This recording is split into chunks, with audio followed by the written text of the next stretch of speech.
Hello everyone, welcome to my YouTube channel. मैं मनदीप आप सभी का अपने यूट्यूब चैनल में स्वागत करती हूँ। Educare Academy by Mandeep ma'am. आज का जो हमारा टॉपिक है वो है थिंकिंग यानी चिंतन। What is thinking? Thinking also known as cognition refer to the ability to process information, hold attention, store and retrieve memories and select appropriate responses and actions. Thinking को हम हिंदी में संज्ञान के नाम से भी जान सकते हैं।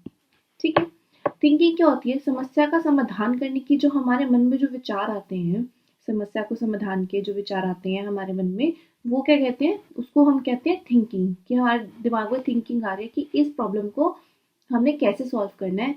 तो हम उस चीज़ के बारे में सोचते हैं, संज्ञान अपना कॉग्निशन लगाते हैं। तो वो हमको जब आंसर मिलता है तो हम इस दौरान हम क्या करते हैं? थिंकिंग करते हैं। The ability to understand other people and express oneself to other can also be categorized under thinking. क्या होता है? ये जो एबिलिटी होती है इसमें, जो दूसरे इंसान की बात को समझना, अपनी बात दूसरे इंसान को समझाना, वो भी एक थिंकिंग का ही प्रोसेस है। हम सोचते हैं कि हाँ, दूसरा वाला इंसान हमारे बारे में क्या बोल रहा है, हमको क्या एक्सप्रेस कर रहा है, अपनी फीलिंग्स को, उसको हम अंडरस्टैंड कर पाते हैं। तो किसके दौरान अंडरस्टैंड कर पाते हैं? अपनी थिंकिंग के according. Process of thinking to be oriented towards a goal. अपने गोल के प्रति ओरिएंटेड रहना, यानी उसके अपने गोल के प्रति फोकस रहना। To strive to achieve the goal. अपने गोल को पाने के लिए बार बार उस चीज़ का प्रयास करना, ये सोचते रहना कि हाँ, इस अपने गोल को पाने के लिए क्या क्या हम कर सकते हैं, उसका प्रयास करना। Third is recalling past experience. हम अपनी थिंकिंग से क्या करते हैं? थिंकिंग के प्रोसेस में क्या होता है? अपने जो पास्ट एक्सपीरियंसेस होते हैं उनको हम रिकॉल करते हैं, बार बार याद करते हैं। फोर्थ है relating past experience to the current problem. Thinking process में सबसे इम्पॉर्टेंट पार्ट ये भी होता है कि अपने जो पास्ट एक्सपीरियंस होते हैं उनको करंट प्रॉब्लम्स के साथ रिलेट कर कर उसके उन प्रॉब्लम्स को सॉल्व करना। Seeing the significance of solution, यानी समाधान की जो सार्थकता देखना कि ये वाला जो समाधान है क्या ये मेरी प्रॉब्लम से रिलेट करता है कि नहीं करता। ये भी क्या है? पार्ट ऑफ या process of thinking. And here there are some types of thinking. Perceptual या concrete thinking, conceptual abstract thinking, third is imaginative thinking, fourth is convergent thinking, fifth is divergent thinking, and sixth is critical thinking. Next we have first we have perceptual thinking. This is the simplest form of thinking. सबसे सरल form है thinking का concrete thinking. That is interpretation of sensation according to one's experience. किसी अपने एक experience को लेकर उसके बारे में सोचना, उसके अकॉर्डिंग सोचना, which is called perceptual thinking.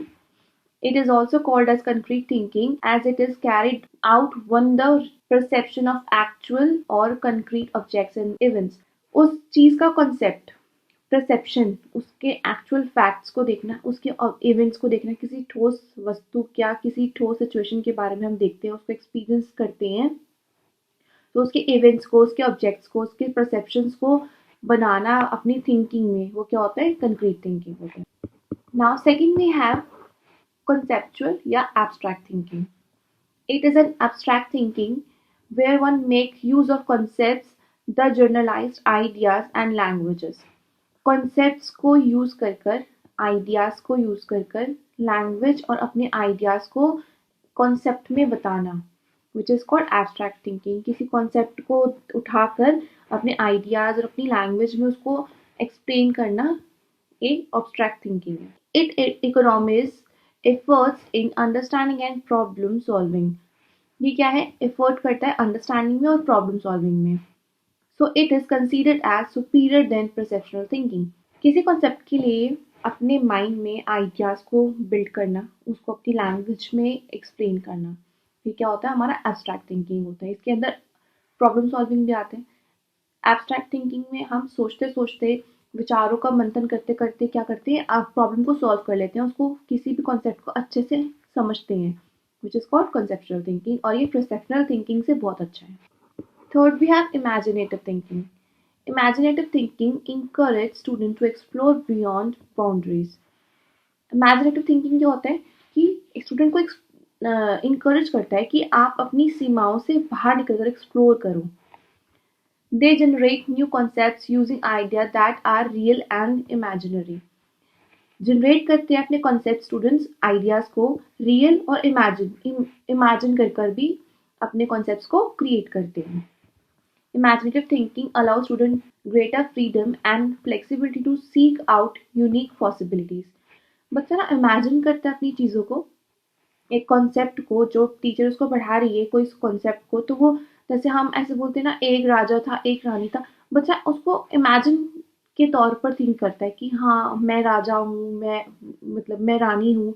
तो बच्चा क्या करता है, अपनी इमेजिनेटिव थिंकिंग को एक्सप्लोर करता है कि अगर ऐसा होता तो क्या होता, अगर मैं उसकी जगह होता तो क्या होता, अगर मैंने ऐसे युद्ध लड़ा होता या मैंने ऐसे फाइट की होती तो क्या होता। बच्चा क्या करता है, इमेजिन करता है अपनी थिंकिंग के अंदर। Next, we have convergent thinking. Convergent thinking is the process of finding a single best solution to a problem that you are trying to solve. एक ही solution को ढूंढता है।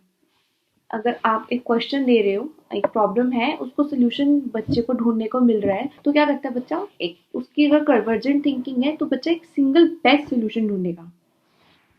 Many tests that are used in schools such as a multiple choice test, spelling test, math quizzes and standardized tests are measured to convergent thinking. तो क्या होता है, जैसे हम लोग स्कूल्स में, जब टीचर्स भी स्कूल्स में स्पेलिंग टेस्ट लेते हैं, तो ऐसा तो नहीं होता ना कि बहुत सारी स्पेलिंग सही होती है। अगर एक वर्ड पूछा गया है तो उसकी सिर्फ एक ही स्पेलिंग सटीक होगी, 5-6 स्पेलिंग्स तो नहीं होगी। मैथ्स का क्यूज है, तो मैथ्स के अंदर जो क्वेश्चंस पूछे जाते हैं तो उसका एक सटीक आंसर होता है, एक पर्टिकुलर आंसर होता है। तो ऐसा तो नहीं है कि बहुत सारे आंसर्स हो उसके, एक सटीक आंसर होता है। तो वो क्या होता है, कन्वर्जेंट थिंकिंग है, वो कन्वर्जेंट थिंकिंग में मेजर किया जाता है उसको, एक प्रॉब्लम का एक ही solution, which is called convergent thinking. Next we have divergent thinking. Divergent thinking often referred to as literal thinking. It is process of creating multiple unique ideas or solutions to a problem that you are trying to solve. एक problem के multiples solutions, which is called divergent thinking. तो multiples जो answers होते हैं, एक ही problem के multiples answers होते हैं, तो वो क्या होते हैं, डाइवर्जेंट थिंकिंग होते हैं। इसमें इमेजिनेटिव जो पावर होती है, इमेजिनेशन की पावर होती है, वो यूज होती है, और उसकी ना बच्चे की क्रिएटिविटी का यूज होता है इस प्रॉब्लम सॉल्विंग में। जिससे हम बोल सकते हैं डिस्क्राइब सोसाइटी। बच्चा अपने अपने वर्ड्स में डिस्क्राइब करेगा ना, आपके वर्ड में तो डिस्क्राइब नहीं करेगा कि आपको जो उनसे आपकी जो थिंकिंग है। तो वो क्या करते हैं, वो बच्चों के जो बहुत सारे आंसर्स होते हैं वो क्या है, डाइवर्जेंट थिंकिंग के आंसर्स हैं।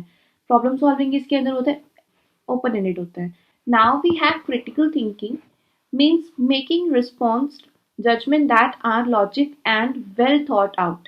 It is a way of thinking in which you don't simply accept all arguments and conclusion you are exposed to, but rather have an attitude involving questions such arguments and conclusion. Critical thinking क्या होती है, एक concept है ये critical thinking. अगर आपको एक problem दी जाती है तो उसके सॉल्यूशंस निकलते हैं, तो क्या होता है, जो बच्चा होता है तो वो ना क्रिटिकली सोचता है, उसके गुण भी देखता है, उसके दोष भी देखता है, फिर उनका कंक्लूजन निकालता है। ठीक है, उनका कंक्लूजन निकालता है, वो अपनी थिंकिंग को लगाता है, उसके आर्ग्यूमेंट्स को सुनता है, फिर क्या कहता है, देखता है अपने अपने एंड पर अपनी क्रिटिकल थिंकिंग का यूज कर कि क्या सही है क्या सही नहीं है, उसको क्या बात माननी चाहिए क्या बात नहीं माननी चाहिए। जजमेंट्स देता है उसके अंदर, अपने लॉजिक्स देता है, वेल थॉट करता है उसके उस स्टेटमेंट के ऊपर, विच इज कॉल्ड क्रिटिकल थिंकिंग। बहुत ही गहराई से सोचना, उसके गुण और दोष दोनों ही देखने, which is called critical thinking.